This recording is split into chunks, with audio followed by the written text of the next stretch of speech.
Kia ora, Matt from the Tauranga Business Chamber. Hope you've had a fantastic Easter break. We know many small and medium businesses are facing tough times right now, with cash flow being the main issue due to rising costs and shrinking revenue. The 2 months that begin with the letter A are commonly the toughest months for business cash flow. April is the new financial year for many and has lots of public and school holidays where a chunk of their staff take off time off work and are not delivering those outputs. August is when council rates and provisional tax are due. Both months can tighten discretionary spending for the businesses and of course their customers. Inflation is still public enemy number one and is being stubbornly persistent with increasing council rates, rental leases, insurance and freight costs.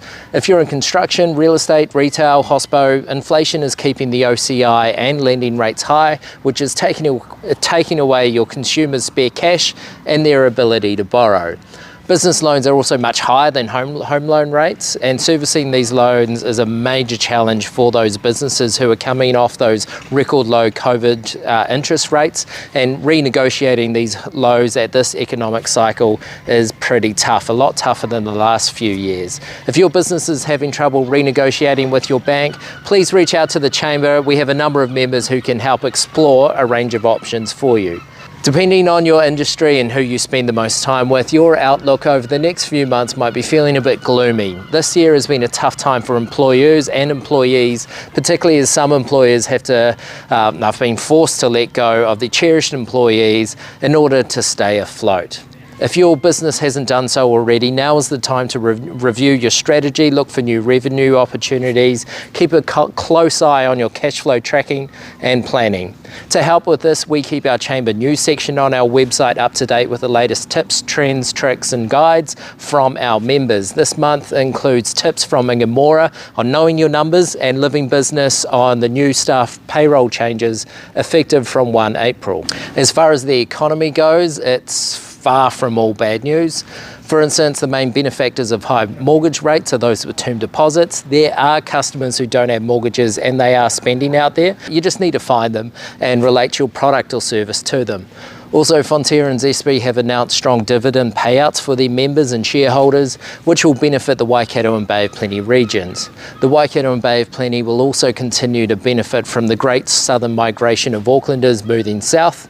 There is also a strong pipeline of civil construction projects by central and local government across the two strongly growing regions. This brings me to government. Their revenue is not growing as much as their costs, and they're rightly having to manage their costs by trimming services and staff numbers. Once inflation is lowered, good government will act counter-cyclical to the economy. In other words, government will be investing when the economy is too cold, and likewise it should not be competing with the private sector when prices for scarce labour and resources are red hot either.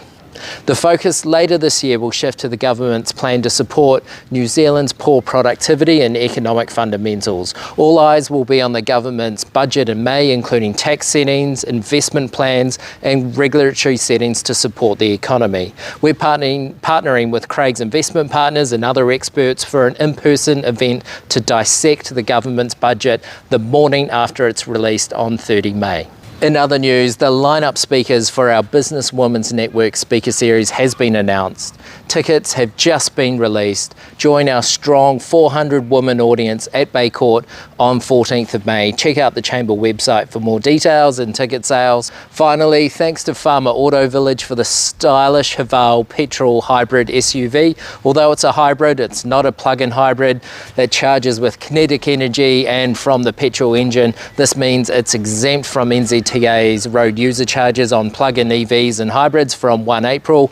It makes a very economical business fleet car, and the cool accessories inside make those traffic jams a little bit less sucky. That's all for now. Look after yourselves and I'll catch you around.